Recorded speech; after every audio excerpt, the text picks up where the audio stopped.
हमें लाइफ में एक ना एक बार तो ऐसा जरूर लगता है कि कोई हमें समझता ही नहीं है। हम करना कुछ और चाह रहे होते हैं और लोग उसका मतलब कुछ और ही निकाल लेते हैं। हम इम्प्रेशन कोई और बनाना चाहते हैं और इम्प्रेशन पड़ कोई और जाता है। काम हम किसी खास इंटेंशन से कर रहे होते, लेकिन लोग उसका कुछ और ही मतलब निकाल लेते हैं, उसके पीछे का इंटेंशन कुछ और ही समझ लेते हैं। अब ये किन वजहों से होता है? देखिए, इसके पीछे दो कारण हो सकते हैं।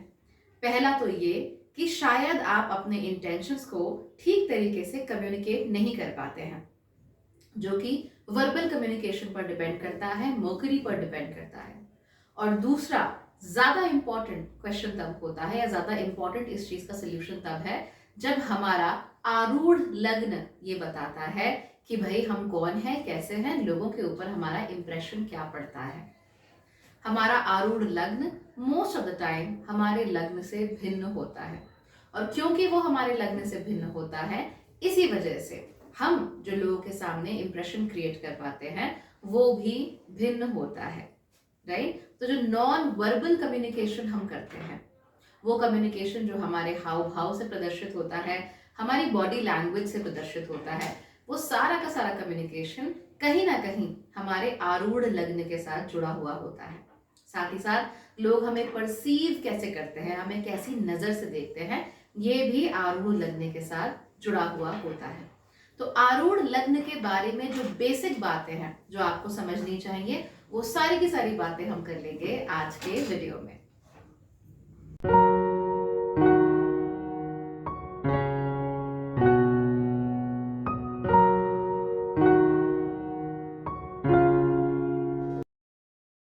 नमस्ते। भाग्यश्री होलिस्टिक एस्ट्रोलॉजी में आप लोगों का एक बार फिर से स्वागत है। यहाँ पर हम बात करते हैं पॉजिटिव एस्ट्रोलॉजी की, इंस्पायरिंग एस्ट्रोलॉजी की, और साथ ही साथ होलिस्टिक एस्ट्रोलॉजी की भी। यानी कि एक ऐसा ज्योतिष जो कि हमारे पॉजिटिव पॉइंट्स को मैक्सिमाइज करता है और हमारे नेगेटिव पॉइंट्स को मिनिमाइज करने में हमारी मदद कर सकता है। आज के वीडियो में हम बात करने वाले हैं आरूढ़ लग्न के बारे में। ये एक खास प्रकार का लग्न है जो कि बहुत सिंपल कैलकुलेशंस के द्वारा आप पता कर सकते हैं अपनी कुंडली में।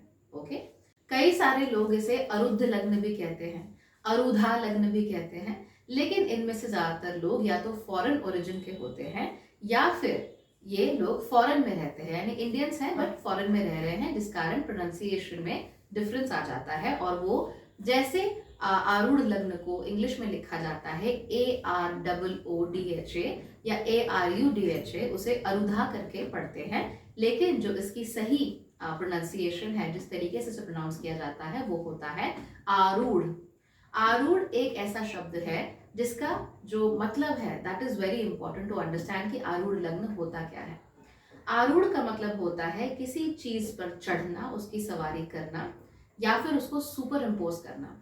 आपने सुना होगा कि माँ दुर्गा सिंह पर आरूढ़ होती हैं। इसका मतलब कि माँ दुर्गा शेर की सवारी करती हैं, सिंह की सवारी करती हैं, या सिंह के ऊपर बैठी होती हैं। ठीक उसी प्रकार से महाराणा प्रताप, उनके घोड़े का नाम अगर मैं गलत नहीं हूं तो चेतक था, तो महाराणा प्रताप अपने घोड़े चेतक पर आरूढ़ होते हैं। यहाँ पर भाषा का ध्यान रखना बहुत जरूरी हो जाता है। जब आप गाड़ी में बैठकर कहीं जा रहे हैं तो आप गाड़ी में आरूढ़ नहीं होते। आरूढ़ तब होता है कब कोई एक चीज किसी दूसरी चीज के ऊपर आ जाती है। गाड़ी के अंदर हम बैठकर जाते हैं, गाड़ी में आरूढ़ होकर हम नहीं जाते। आरूढ़ कौन होते हैं? जैसे बैल पर भगवान शिव, वो आरूढ़ हो रहे हैं। ठीक है, सिंह पर माता दुर्गा वो आरूढ़ होती हैं, यानी उसके ऊपर होती हैं। जब कोई चीज किसी चीज के ऊपर होती है तो वो उसके ऊपर एक सुपर पोजिशन होती है, सुपर इम्पोजिशन होता है उस चीज का, यानी वो उसके ऊपर प्राथमिकता ले लेती है। अब प्राथमिकता लेने का क्या मतलब होता है ये समझते हैं। बहुत सिंपल कॉन्सेप्ट है, ध्यान दीजिए, आपको आसानी से समझ में आ जाएगा। अपने आसपास देखिए, अपने आसपास की किसी भी चीज को आप कैसे देख पाते हैं? लाइट की वजह से, राइट? अगर लाइट नहीं होगी तो आप देख नहीं पाएंगे, एंड ज्योतिष is the study of light. तो अब मान लीजिए कि किसी भी चीज पर लाइट पड़ती है, वो लाइट उससे रिफ्लेक्ट होती है और हमारी आंखों तक पहुंचती है। जब लाइट रिफ्लेक्ट होकर हमारी आंखों पर पहुंच रही है तब जाके हम उस चीज को देख पाते हैं। मेरे पीछे के बैकग्राउंड को देखिए, यहाँ आपको हरा कलर नजर आ रहा होगा, हो सकता है नीला कलर भी नजर आ रहा हो। तो वो इसलिए नजर आ रहा है क्योंकि लाइट इस बैकग्राउंड पर पड़ रही है और फिर आपकी आंखों तक, इस कैमरा तक, मेरी आंखों तक पहुंच रही है। उसी की वजह से हमें रंगों का भान होता है। रंग हम तभी देख पाते हैं क्योंकि किसी खास वेवलेंथ की लाइट रिफ्लेक्ट होकर हमारी आंखों तक पहुंच रही होती है। ये चीजें हमने 9वीं क्लास की या 8वीं क्लास की फिजिक्स में पढ़ी होती हैं, आपको याद होगा। 10वीं तक तो ऑलमोस्ट सबके लिए ही कंपलसरी होती है साइंस। तो यू ऑलरेडी नो कि जब किसी खास वेवलेंथ की लाइट रिफ्लेक्ट होकर हमारी आंखों तक आती है तब हम उस चीज का रंग देख पाते हैं। फॉर इंस्टेंस, अभी since I am sick, I am having this Gatorade, तो इसमें आपको ऑरेंज कलर नजर आ रहा है। इसलिए नजर आ रहा है क्योंकि जब लाइट पड़ रही है तो ऑरेंज कलर की वेवलेंथ आपकी और मेरी आंखों तक पहुंच पा रही है, इसीलिए हमें ये ऑरेंज दिखता है, चाहे ये कैसा भी हो। अब अगर अलग अलग लाइट्स में हम इसको रखेंगे तो हमें अलग अलग तरीके से इसका कलर नजर आएगा। किसी और लाइट में हमें किसी और रंग का भी दिख सकता है, राइट। लाल लाइट में हो सकता है कुछ अलग दिखे, हरी लाइट में हो सकता है कुछ अलग दिखे। तो ये इस तरह की चीजें होती है। लग्न का मतलब क्या होता है? अब ये वाला कॉन्सेप्ट आपने ढंग से समझ लिया। अब हम लग्न पे आते हैं, फिर हम आरूढ़ लग्न पे आएंगे। लग्न का मतलब वो राशि जो आपके जन्म के समय पर पूर्व में उदय हो रही थी। यानी अगर आपका जन्म आज की तारीख में यानी 10 जून 2022 को दिल्ली में हुआ है सुबह 7:30 बजे, तो 10 जून 2022 को दिल्ली में सुबह 7:30 बजे पूर्व दिशा में कौन सी राशि उदय हो रही थी वो आपका लग्न बन जाएगा।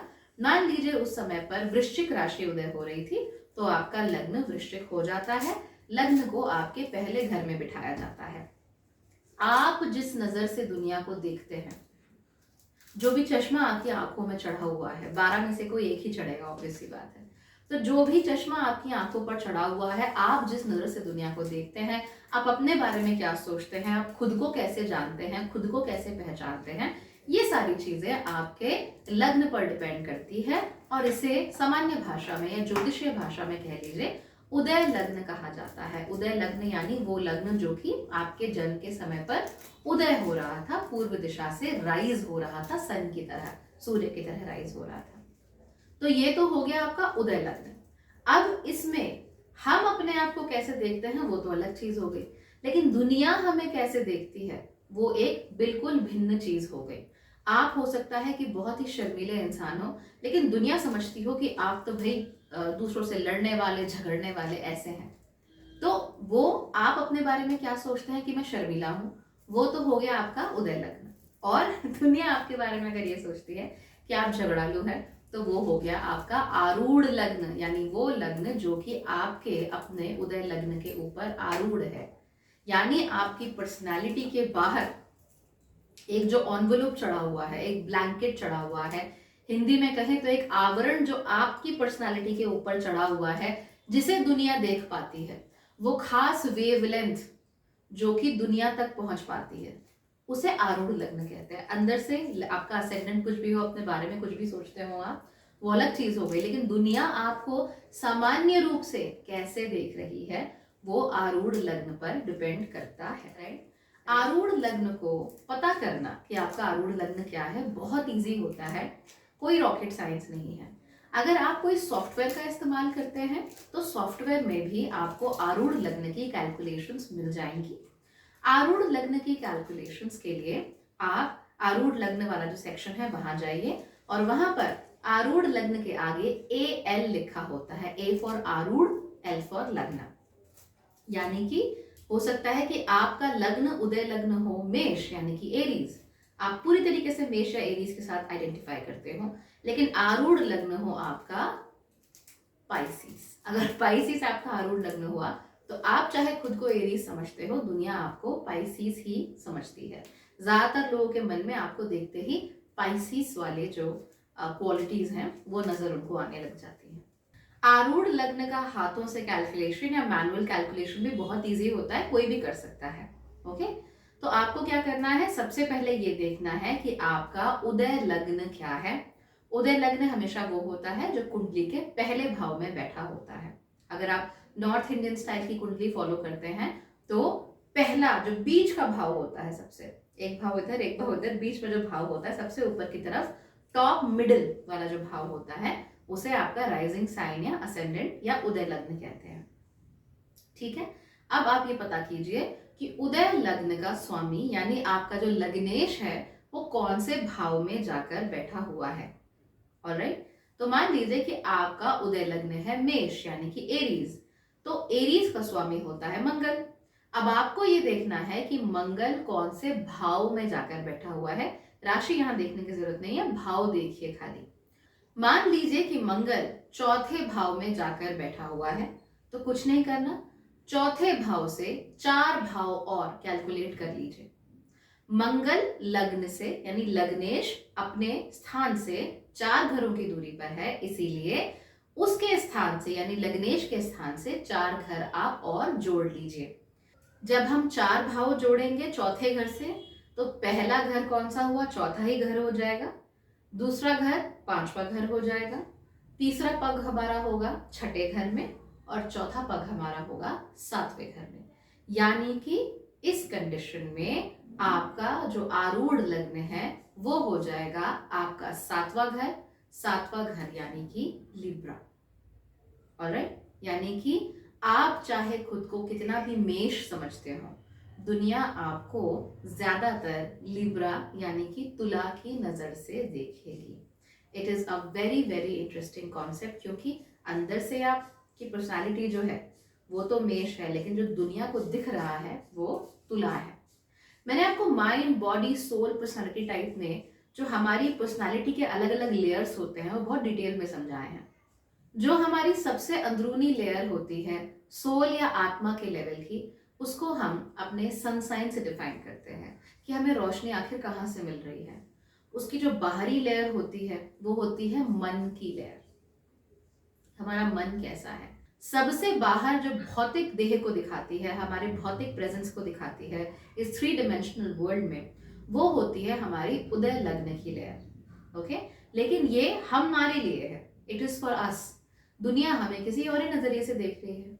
तो इस सिचुएशन में चाहे ये व्यक्ति अपने आप को कितना भी मेष समझता हो, दुनिया उसे तुला की नजर से देखेगी।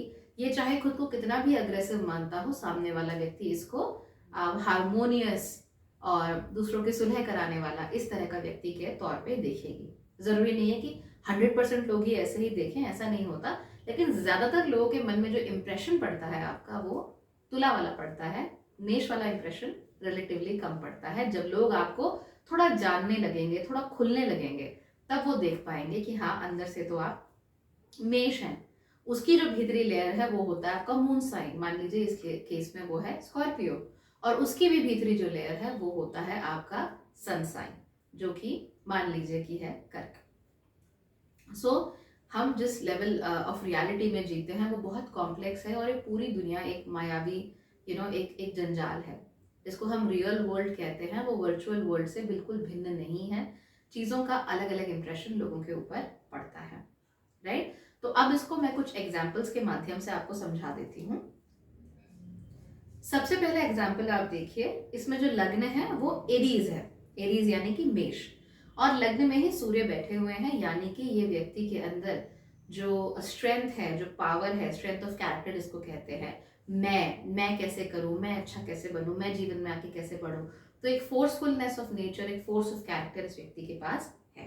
Okay, they can fulfil what they want, उनको भगवान ने वो शक्ति दी हुई है। लेकिन अब देखते हैं कि इनका लग्नेश कहाँ है। लग्नेश कौन हुआ, मेष का स्वामी होता है मार्स। तो मार्स जाकर बैठा हुआ है चौथे घर में, 1 2 3 4, चौथे घर में, चौथी राशि में, यानी कर्क में जाके बैठा हुआ है। अब हमें ये देखना है कि लग्नेश अपने घर से 4 घरों की दूरी पर है, तो फिर अब जो आरूढ़ लग्न होगा वो मंगल से 4 घरों की दूरी पे होगा। तो अगर हम 4 घर काउंट करते हैं तो पहला घर तो मंगल का ही हो गया, यानी चौथा घर, 5वां घर, छठा घर और 7वां घर। तो इस व्यक्ति का आरूढ़ लग्न बन जाता है लिब्रा यानी कि तुला।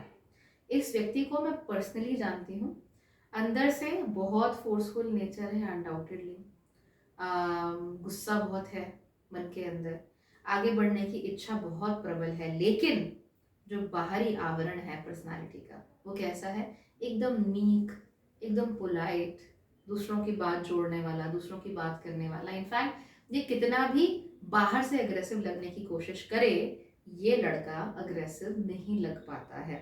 चाहे लंबी लंबी दाढ़ी बढ़ा ली है, चाहे बड़ी बड़ी आंखें हैं, चाहे डील डॉल काफी रेसलर्स वाला है, लेकिन उसके बावजूद भी इंप्रेशन कैसा पड़ता है, बहुत पोलाइट इंप्रेशन पड़ता है। तो ये आरूढ़ लग्न की विशेषता होती है कि लोग आपको इसी तरीके से देखते हैं। तो मैंने भी जब पहली बार देखा था इस व्यक्ति को, तो मैंने भी यही समझा था कि it's a very polite person, क्योंकि इंप्रेशन वैसा पड़ रहा था। लेकिन अगर आप थोड़ी देर बात करेंगे तो आपको रियलाइज होगा कि नहीं, पोलाइटनेस है अनडाउटेडली, लेकिन अंदर से जो है, अंदर से जो ये व्यक्ति है, ये कुछ और है। ये force of character, strength of character वो दिखाने वाला व्यक्ति है, आसानी से किसी से दबने वाला व्यक्ति नहीं है, राइट। खैर बाकी कुंडली हम बाद में डिस्कस करेंगे। उसके बाद एक और कुंडली का एग्जाम्पल बता रही हूँ, स्क्रीन पे आ रहा है, हैव अ लुक। इस व्यक्ति का लग्न है पाइसिस यानी कि मीन। मीन लग्न के स्वामी होते हैं जुपिटर। तो चलिए अब ये जान लेते हैं कि जुपिटर अपने लग्न मीन से कितनी दूरी पर बैठे हुए हैं। 1 2 3 4 5। जुपिटर 5वें घर में जाकर बैठे हुए हैं लग्न से। इसीलिए अब हमें काउंट करना होगा कि जुपिटर से 5वां घर कौन सा पड़ता है। जुपिटर से 5वां घर कौन सा पड़ रहा है, चलिए देखते हैं। पहला घर, जब हम 5 हाउस कैलकुलेट करने लगते हैं तो पहला हुआ अपने आप 5वां घर, उसके बाद दूसरा, छठा घर, 7वां घर, 8वां घर, 9वां घर। यानी कि जुपिटर लग्न से 5 घरों की दूरी पर है, तो फिर जुपिटर से 5 घरों की दूरी पर कौन सी राशि होती है, 9वें घर में बैठी हुई वृश्चिक राशि। यानी कि इस व्यक्ति का इंप्रेशन वृश्चिक राशि वाला पड़ेगा। जब ये मेरे पास पहली बार आए थे अपनी कुंडली लेकर, तो इनको एक खास तरह की समस्या थी। समस्या ये थी कि लोग इनको हमेशा ही गलत समझ लेते हैं। ओके, लोगों को हमेशा इनके इंटेंशंस पर शक रहता है। ऐसा लगता है कि ये कोई भी काम कर रहे हैं तो ये दूसरों से छुपा कर रहे हैं, दूसरों को बताना नहीं चाहते, दूसरों से डिस्कस नहीं करना चाहते, या फिर कोई भी काम कर रहे हैं तो बहुत सारे लोगों को ये लगता है कि इनका हिडन इंटेंशन है। और यही कुंडली है जिसकी वजह से आज मैंने आरूढ़ लग्न का वीडियो बनाने के बारे में सोचा था, because this man felt that he is completely misunderstood. Okay, तो वो अच्छा करने भी चलेंगे तो सामने वाले के मन में बुरा इंप्रेशन ही पड़ता है। रिसेंटली शादी हुई है, लेकिन ससुराल वालों के मन में ऐसा गलत इंप्रेशन इनका पड़ गया है कि अब वो उसको सुधार नहीं पा रहे हैं, समझ नहीं आ रहा है क्या करें, क्योंकि लग्न है आखिर तो पाइसिस ही, तो फिर समझ नहीं आ रहा है, तिकड़म वाली जो बात है वो अंदर है नहीं। और उसके अलावा पाइसिस की आदत होती है कि जैसे ही मुसीबत आती है वो कन्फ्रंट नहीं करते, वहां से भाग जाते हैं, एस्केप कर जाते हैं। ओके, तो ये भी एस्केप करने के बारे में अक्सर सोचने लगते हैं। Anyway, we had a talk and thankfully he agreed to share his kundli with you all. कुछ लोग ऐसा कहते हैं कि आपको एक्सेप्शंस को भी फॉलो करना चाहिए। एक्सेप्शंस अक्सर पहले और 7वें घर के माने जाते हैं। ऐसा कहते हैं कि अगर आपका लग्नेश पहले ही घर में बैठा हुआ हो या फिर 7वें घर में बैठा हुआ हो, तो फिर आपको आरूढ़ लग्न ऑटोमेटिकली 10वें घर को मान लेना चाहिए। Alright, so we should believe कि अगर पहले घर में बैठा हुआ है लग्नेश या 7वें घर में बैठा हुआ है, तो आपका जो आरूढ़ लग्न है उसे 10वां घर मान लेना चाहिए। इन जनरल 10वां घर भी आपकी जो समाज में इमेज है उसको दिखाता है। मैंने 10वें घर के ऊपर वीडियो बनाया हुआ है, उसमें आप देख सकते हैं कि समाज में अपने कर्मों के द्वारा आप क्या इमेज बना पाते हैं, वो भी आपके 10वें घर से भी देखा जा सकता है। अब इसके पीछे का लॉजिक क्या है वो जान लेते हैं। दरअसल होता क्या है, एक कुंडली देखिए, मैं आपको यहाँ स्क्रीन पर दिखा रही हूँ। इस कुंडली में जो लग्न है वो है मकर यानी कि कैप्रिकॉर्न, और लग्न का स्वामी है सैटर्न, जो कि लग्न में ही जाकर बैठा हुआ है। हम अगर लग्न में ही जाकर वो बैठा हुआ है तो उससे क्या होगा कि सैटर्न अपने ही लग्न में है, यानी पहले ही हाउस में है। तो पहले हाउस से पहला हाउस कैसे काउंट कर सकते हैं, eventually will have to come to the first house, यानी कि आपका आरूढ़ लग्न और आपका उदय लग्न सेम माना जाएगा, राइट। तो जो लोग एक्सेप्शंस यूज करते हैं उनके अनुसार इस व्यक्ति का आरूढ़ लग्न कैप्रिकॉर्न ना होके लिब्रा होगा, जो कि उनके 10वें घर की राशि है। और हाँ, मैंने इसे सही माना है कि उनका जो अपीयरेंस है या जिस तरीके से वो लोगों के सामने खुद को प्रेजेंट करते हैं वो लिब्रा वाला ज्यादा है और कैप्रिकॉर्न वाला लगभग बिल्कुल ही नहीं है। कैप्रिकॉर्न तो कोई कह ही नहीं सकता। इसके अलावा मान लीजिए कि यही सैटर्न अगर पहले घर में ना होके 7वें घर में होते तो क्या होता। अब लग्न से 7वें घर में मान लीजिए सैटर्न बैठे होते तो वो होते कर्क राशि में। 7वें घर में लग्नेश है तो आप फिर से 7वां घर काउंट करेंगे। जब फिर से 7वां घर काउंट करेंगे तो 7वें का 7वां घर नेचुरल सी बात है कि पहला घर होता है। इन दैट केस ऑल्सो उनका उदय लग्न और उनका आरूढ़ लग्न दोनों ही क्या बन जाएगा, कैप्रिकॉर्न, राइट। तो इन दोनों ही केसेस में एक्सेप्शन माना जाता है। कुछ और लोग कुछ और एक्सेप्शन भी यूज करते हैं। तो दोनों ही केसेस में ये कहते हैं कि 10वें घर को आप मान लीजिए आरूढ़ लग्न आंख बंद करके, राइट।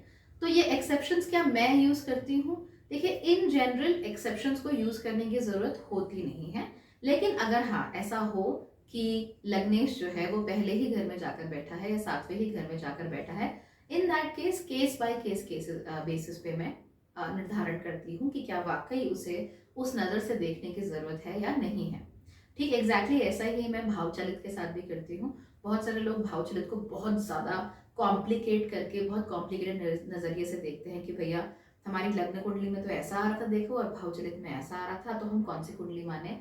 जो आपकी लग्न कुंडली है उसको ही मानिए। भावचलित हमेशा यूज करने की जरूरत नहीं होती है, हर किसी को यूज करने की जरूरत नहीं होती है, हर केस में यूज करने की जरूरत नहीं होती है। हाँ, अगर आपको सटीक रिजल्ट्स नहीं मिल पा रहे हैं लग्न कुंडली से, चंद्र कुंडली से, D9 कुंडली से, इन दैट केस आप एक बार भावचलित को देख सकते हैं।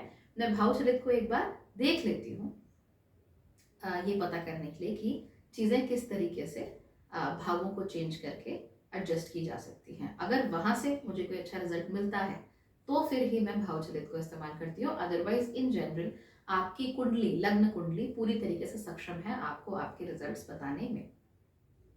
अगर आप ज्योतिष के स्टूडेंट हैं तो आपके मन में ये जिज्ञासा जरूर होनी चाहिए कि लग्नेश का लग्न से दूरी और फिर उतने ही घरों की दूरी को हम क्यों काउंट करते हैं।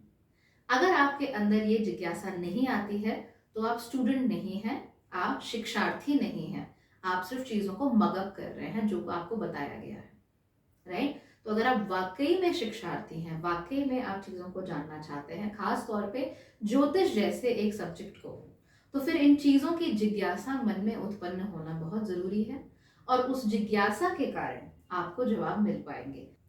अदरवाइज आप सिर्फ ये जानकर रह जाएंगे कि भाई आरूढ़ लग्न में लग्नेश से कितने घर की दूरी पर है, फिर उतने ही घर की दूरी पर आरूढ़ लग्न होता है, आप ये मान लेंगे। ओके, एंड अपने आप में वो गलत नहीं है। रिजल्ट्स जिस तरीके से आप ये प्रोसेस को मगअप कर सकते हैं, ठीक उसी प्रकार से आप रिजल्ट्स को भी मगअप कर सकते हैं कि भाई 5 में से 5वां इस अगर आरूढ़ लग्न आ जाता है आपका तुला में तो व्यक्ति का इंप्रेशन ऐसे पड़ेगा। तो that's easy, but for a real student जो वाकई में शिक्षार्थी है, जो शिक्षा को समझना चाहता है, जिसका ज्योतिष में वाकई इंटरेस्ट है, जो चीज़ों को गहन अध्ययन उनका करना चाहता है, उनके लिए ये सेक्शन या ये जो मैं बात बताने वाली हूँ वो बहुत ज़रूरी होगी। हमारे एक एग्जाम्पल में हमने चौथे घर से चौथे घर को चुना, यानी जो मेष वाला एग्जाम्पल था जो भी स्क्रीन पर भी आ रहा है, चौथे घर से चौथा घर यानी चौथे घर की लाइट जिस घर में पड़ रही है। Okay, that's very simple to understand. मैंने वीडियो की शुरुआत में बताया था ना कि एक एंगल से लाइट इस बैकग्राउंड पर पड़ रही है और फिर एक खास एंगल से आपकी नजर तक या इस कैमरे की नजर तक आ रही है। ठीक उसी प्रकार से लग्नेश या लग्न की लाइट लग्नेश के थ्रू, इस एग्जाम्पल में जो कुंडली दी हुई है, लग्नेश की लाइट लग्नेश के थ्रू पड़ रही है चौथे घर में, और ठीक उसी एंगल से वो लाइट जाएगी किसी और घर में, और वो कहाँ जाएगी, वो जाएगी 7वें घर में। Very simple to understand. एक बार फिर से समझा रही हूं कि लग्न जो है हमारा, उसकी लाइट, उसकी रोशनी, उसका प्रतिबिंब पड़ रहा है चौथे घर में, और चौथे घर का जो प्रतिबिंब है वो पड़ रहा है सातवें घर में, जो कि चौथे से चौथा है, which is fourth from the fourth. Because लग्नेश लग्न से जितने घरों की दूरी पे है उतने ही घरों की दूरी पर हमें काउंट करना है या कैलकुलेट करना है आपके आरूढ़ लग्न को। तो लग्न से लग्नेश जितनी दूरी पर है वो आपकी रियलिटी है, और उस रियलिटी का प्रतिबिंब या उसकी छाया या उसका रिफ्लेक्शन जहां पड़ रहा है या जैसे पड़ रहा है वो आरूढ़ लग्न है। ठीक इसी कॉन्सेप्ट से आप अपने पांचवें घर का आरूढ़ लग्न भी निकाल सकते हैं, सातवें घर का निकाल सकते हैं, 10वें घर का निकाल सकते हैं। तो इन सारी चीज़ों को यूज़ करके हम ये जान सकते हैं कि भाई हम व्यक्ति तो ये हैं पर हमारा इम्प्रेशन ये पड़ रहा है। और जहाँ पर हम इस इम्प्रेशन को इस्तेमाल करना शुरू कर देते हैं, जहाँ पर हम ये समझना शुरू कर देते हैं कि चीज़ें इस तरीके से लोगों के पास बाहर निकल कर आ रही है, तो फिर हम ये जानने लगते हैं कि आखिर हमारा जो इम्प्रेशन लोगों के ऊपर पड़ता है वो क्यों पड़ता है, कैसे पड़ता है, किस लिए पड़ता है। अगर मैं अपनी ही बात करूं तो मैं जानती हूँ I meet like countless number of people, तो हर किसी के ऊपर अलग अलग इंप्रेशन पड़ रहा है। आप भी जो ये वीडियो देख रहे हैं उनमें से कुछ लोगों के ऊपर कुछ और इंप्रेशन पड़ रहा है, कुछ के ऊपर कुछ और इंप्रेशन पड़ रहा है, लेकिन ओवर आर्चिंग जो नैरेटिव्स हैं वो 2-3 हैं। वो मैं जानती हूँ कौन से वाले हैं कि ज़्यादातर लोगों के ऊपर मेरा इस तरीके का इंप्रेशन पड़ता है। जो वीडियो में मुझे देखते हैं उनके ऊपर ऐसा पड़ता है, जो सामने से देखते हैं या सामने से मिलते हैं उनके ऊपर कैसा इंप्रेशन पड़ता है। तो आरूढ़ लग्न को अगर आप समझ जाएं, आरूढ़ का जो कॉन्सेप्ट है उसे समझ जाएं। आरूढ़ का कॉन्सेप्ट क्या है? सुपर इम्पोजिशन, किसी एक चीज के ऊपर कोई और चीज रख देना, जैसे कि सॉसर के ऊपर कप रख देना। तो अगर आप इसको समझेंगे तो ज्योतिष को आप और गहराई से समझ सकते हैं। आरूढ़ लग्न के साथ साथ कई सारे और लग्न भी जुड़े होते हैं, लेकिन इन सब की बात हम आने वाले वीडियोस में करेंगे। एकदम से सारा ज्ञान आप नहीं बटोर सकते, एकदम से आप सारी चीजें नहीं समझ सकते। अगर आप वाकई आरूढ़ लग्न को समझना चाहते हैं तो the first thing that I want you to do, specially अगर आप ज्योतिष के वाकई शिक्षार्थी हैं तो आपको ये करना है, अपनी कुंडली और अपने आसपास के कम से कम 20-25 लोगों की कुंडली आप लीजिए। जरूरी नहीं है कि उनसे आप date of birth, time of birth पूछें, कोई जरूरी नहीं है। उनसे कह दीजिए, अगर वो आपके साथ शेयर नहीं करना चाहते हैं तो, कुछ लोग नहीं शेयर करना चाहते, दैट्स ओके। तो उनसे सिर्फ इतना कह दीजिए किसी भी सॉफ्टवेयर में अपनी बस कुंडली बना के मुझे भेज दें, ठीक है। एक बार उनकी कुंडली आपको मिल गई तो फिर आप उनके आरूढ़ लग्न कैलकुलेट करना शुरू कीजिए।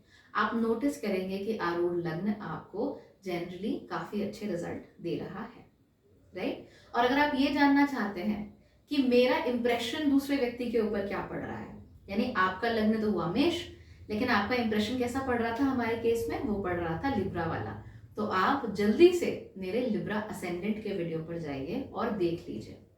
वो आप कौन है उसे डिफाइन नहीं करता, वो सिर्फ ये डिफाइन करता है कि आपका इंप्रेशन दूसरों के ऊपर क्या पड़ता है। उन वीडियोस को मैंने 20 से 30 मिनट का बनाया हुआ है, यानी बहुत डिटेल में वो वीडियोस हैं, उनको जाकर देखिए। आपको आपका जो इंप्रेशन दूसरों के ऊपर पड़ रहा है वो समझ आ जाएगा। आपके बॉस के साथ आपके रिलेशनशिप अच्छे हो सकते हैं, सास ससुर के साथ अच्छे हो सकते हैं, इन लॉज के साथ अच्छे हो सकते हैं, अपने पेरेंट्स के साथ अच्छे हो सकते हैं, भाई बहनों के साथ, दोस्तों के साथ, यहाँ तक कि आपके पार्टनर के साथ भी, क्योंकि पार्टनर के ऊपर भी आपका कोई इंप्रेशन पड़ रहा है, क्योंकि उसकी जो लाइट है वो आपसे रिफ्लेक्ट होकर उस तक पहुंच रही है और आप किसी खास वेवलेंथ की लाइट को उस तक पहुंचा रहे हैं। इसको आप कंट्रोल नहीं कर सकते, this is not under your control. लेकिन अगर आप उसे समझ जाएंगे तो फिर आप उसको थोड़ा बहुत अपने लिए इस्तेमाल जरूर कर सकते हैं। याद रखिए, आपके जन्म का समय बदला नहीं जा सकता, आपका उदय लग्न, आपका चंद्रमा, आपका जुपिटर, मार्स कहाँ पर है हम बदल नहीं सकते, लेकिन उसको समझ सकते हैं। और जितना हम समझेंगे उतना ही ज्यादा वो यूजफुल होगा हमारे लिए। तो इस केस में जो हम एग्जाम्पल बार बार बात कर रहे हैं, व्यक्ति अंदर से कितना भी स्ट्रॉन्ग हेडेड है, बाहर से अगर वो अपनी पर्सनालिटी को पोलाइट ही बनाए रखे तो फिर उसे चिढ़ने की या आवाज़ ऊंची करने की ज़रूरत ही नहीं पड़ेगी। सिर्फ लोगों से बात करके ही या सिर्फ लोगों के साथ थोड़ी देर बैठकर ही वो अपना अच्छा इंप्रेशन जमा लेंगे और अपना काम अच्छे से लोगों से करवा लेंगे।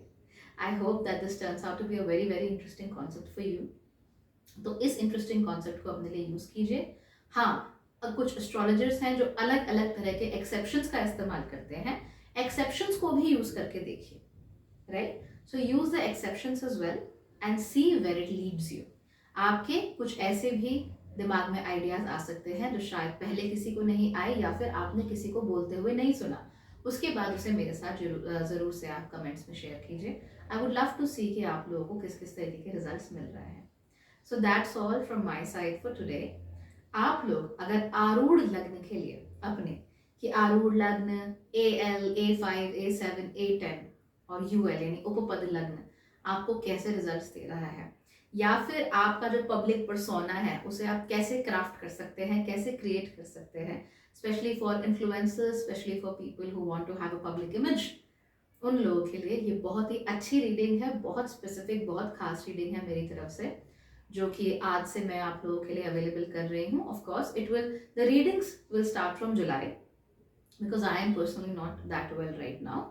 सो रीडिंग्स जुलाई में शुरू होंगी। अगर आप लोग आरूढ़ लग्न के बारे में अपना इम्प्रेशन, अपनी जो आपका दुनिया के सामने एक प्रतिबिंब आ रहा है उसके बारे में जानना चाहते हैं, तो मेरी आरूढ़ लग्न की रीडिंग को आप बुक कर सकते हैं, and then we'll sit together and we'll explore कि आपका पब्लिक पर्सोना किस तरीके से क्राफ्ट किया जा सकता है, कहाँ पर काम कर सकते हैं, कहाँ पर काम नहीं कर सकते। और इन जनरल भी अगर आप आम व्यक्ति हैं, यूर अ प्राइवेट सिटीजन, लेकिन फिर भी आप जानना चाहते हैं कि आपका इंप्रेशन आखिर पड़ क्या रहा है और उसको ठीक कैसे किया जा सकता है, तो फिर आप वो रीडिंग ले सकते हैं। लेकिन सबसे पहले अपना आरूढ़ लग्न इस टेक्निक के द्वारा पता कीजिए, और उसके बाद मेरे असेंडेंट्स के वीडियो में जाकर जो भी आपका आरूढ़ लग्न आता है, अगर स्कॉर्पियो आता है तो स्कॉर्पियो असेंडेंट का वीडियो देखिए, सैजिटेरियस आता है तो सैजिटेरियस असेंडेंट का वीडियो देखिए और जानिए कि दुनिया के ऊपर आपका इंप्रेशन क्या पड़ रहा है।